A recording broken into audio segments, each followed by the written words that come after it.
Elena se miraba al espejo cada mañana con la precisión de un arquitecto. Su vida era una estructura perfecta, un puesto ejecutivo envidiable, un matrimonio que otros usaban de ejemplo y una apariencia que no permitía que un solo cabello estuviera fuera de su lugar.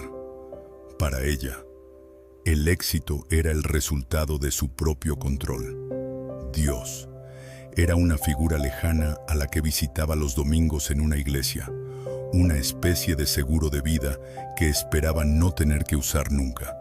Pero aquel lunes de octubre, el control se le escapó de las manos.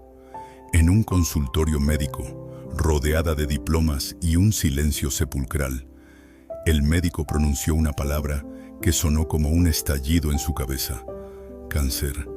En ese segundo, el mundo de Elena se quedó en silencio. No escuchó las explicaciones médicas, ni los porcentajes de supervivencia. Solo escuchó el latido de su propio corazón, que de repente parecía tener una cuenta regresiva. Elena salió de la clínica y el sol le pareció ofensivo. El ruido de la ciudad le pareció una burla.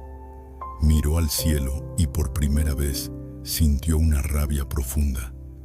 He sido fiel, he sido correcta, he trabajado más que nadie.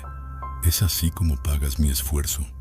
¿Por qué me sueltas la mano ahora?, gritó en el silencio de su auto. La quimioterapia comenzó no como una cura, sino como una invasión. La primera vez que Elena entró a la sala de infusiones, sintió que entregaba su dignidad en la puerta.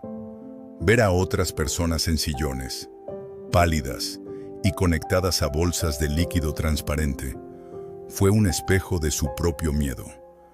Cuando el veneno curativo entró en sus venas por primera vez, sintió un frío metálico que le recorría el brazo, como si el invierno se hubiera instalado dentro de su cuerpo. Los días siguientes fueron un descenso al abismo. El éxito ya no se medía en bonos bancarios, sino en ser capaz de retener un vaso de agua en el estómago, o en caminar 10 pasos desde la cama hasta la ventana. La comida perdió su sabor, la luz le lastimaba los ojos, y el cansancio era una losa de plomo que le impedía incluso sostener su Biblia. Dios, que antes era una idea cómoda, ahora se sentía como un espectador mudo en medio de su agonía. La soledad es la parte del cáncer de la que nadie habla. Elena veía cómo el mundo seguía girando afuera. Escuchaba las risas de los vecinos, veía los anuncios de viajes en su teléfono, mientras ella estaba atrapada en una habitación que olía a medicina y a miedo. Sus amigos más cercanos, confundidos por el dolor, empezaron a distanciarse. Le enviaban mensajes de «ten fe», pero nadie se sentaba a su lado a llorar. Incluso su esposo, que la amaba profundamente, parecía una sombra que se movía por la casa evitando su mirada, como si al mirarla pudiera contagiarse de la fragilidad. Elena comenzó a sentirse invisible, una cáscara de la mujer que alguna vez fue. En una de esas noches de insomnio, con el cuerpo adolorido, buscó consuelo en las redes sociales, buscando historias de milagros, pero lo único que encontraba era un vacío que le recordaba lo que estaba perdiendo. El golpe más duro llegó una mañana de martes. Elena se pasó el peine por el cabello y al retirarlo, vio un mechón de su largo cabello en el cepillo. Luego otro, y otro más. No fue solo un mechón, fue el inicio del desmoronamiento de su imagen. Se quedó inmóvil, mirando su reflejo, dándose cuenta de que ya no podía esconderse detrás de su belleza. Durante días, intentó ocultar los huecos en su cabellera con pañuelos, pero el proceso era imparable. Llegó el momento de la verdad. Elena se encerró en el baño con una rasuradora eléctrica. Con manos temblorosas, encendió la máquina. Mientras el primer mechón de su cabello caía al suelo, Elena cerró los ojos y suspiró. Con cada pasada de la máquina, Sentía que se desprendía de una capa de orgullo. Al terminar, abrió los ojos y vio a una desconocida. Estaba calva, pálida, con los ojos hundidos, pero en ese estado de desnudez absoluta, un pensamiento la sacudió. Si esto es lo único que queda de mí, entonces, ¿quién soy yo realmente? Esa noche, Elena no pudo dormir en la cama. Caminó hasta el baño, donde aún quedaban restos de su cabello, y se arrodilló allí mismo, en la oscuridad, sin nada que ofrecer, sin belleza que mostrar, sin fuerzas para fingir.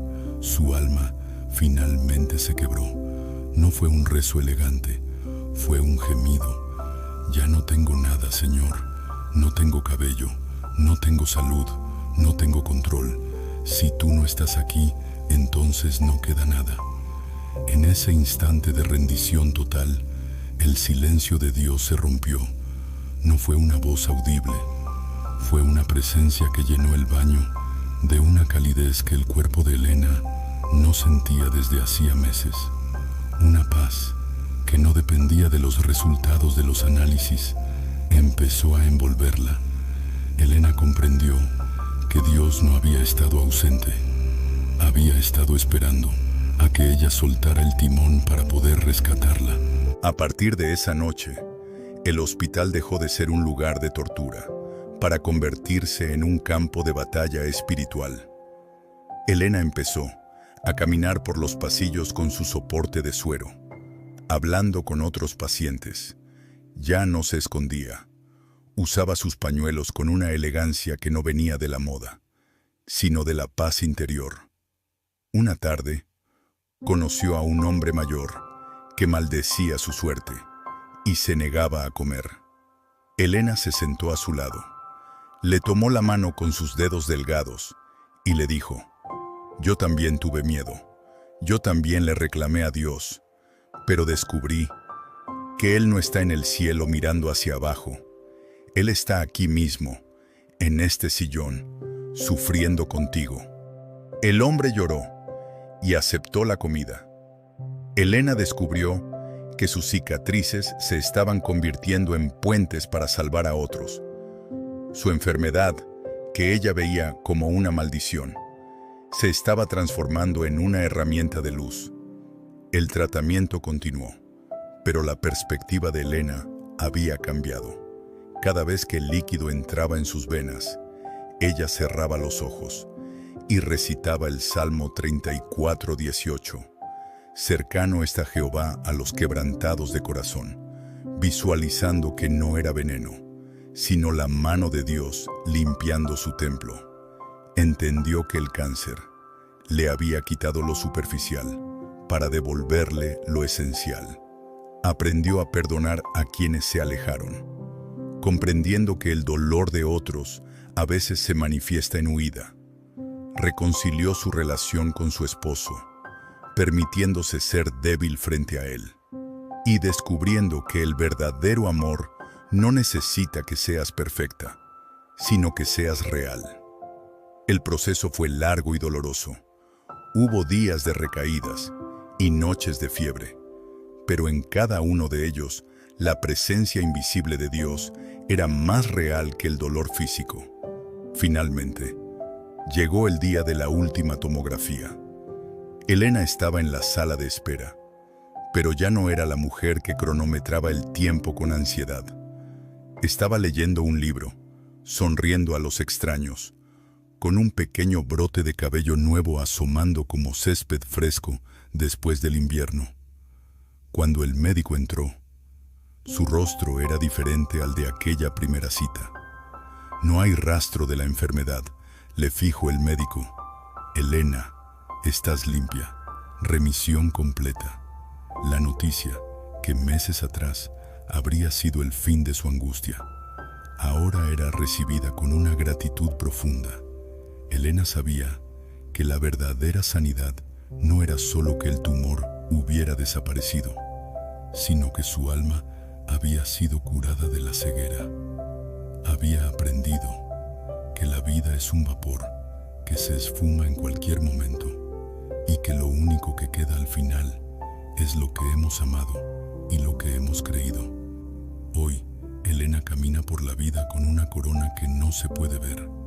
Sigue trabajando, pero ya no para su propia gloria. Sigue arreglándose, pero ya no para esconderse. Cada mañana se mira al espejo y sonríe, no por lo que ve, sino por lo que sabe. Ella sabe que el fuego no la consumió, sino que quemó sus cadenas. Sabe que Dios a veces permite que el cuerpo se debilite para que el espíritu aprenda a volar. Sus cicatrices son ahora su mayor testimonio, la prueba de que el desierto es el lugar donde se forjan los guerreros más valientes. Su historia no es solo una historia de supervivencia médica, sino de resurrección espiritual. Si esta historia ha tocado las fibras más profundas de tu ser y te ha recordado que no importa qué tan oscura sea la noche, el sol siempre vuelve a salir, te invito a formar parte de nuestra comunidad. No olvides suscribirte a este canal para que no te pierdas ninguno de nuestros mensajes de fe. Y dale like a este video para que la esperanza pueda llegar a más rincones del mundo. Tu apoyo es la semilla que permite que estas historias sigan floreciendo. Comenta aquí abajo: por su llaga hemos sido sanados. Y comparte este mensaje con alguien que hoy mismo esté enfrentando su propia batalla en silencio. Recuerda, Dios no te ha soltado la mano. Él está trabajando en lo invisible para darte tu mayor victoria. Dios te bendiga siempre.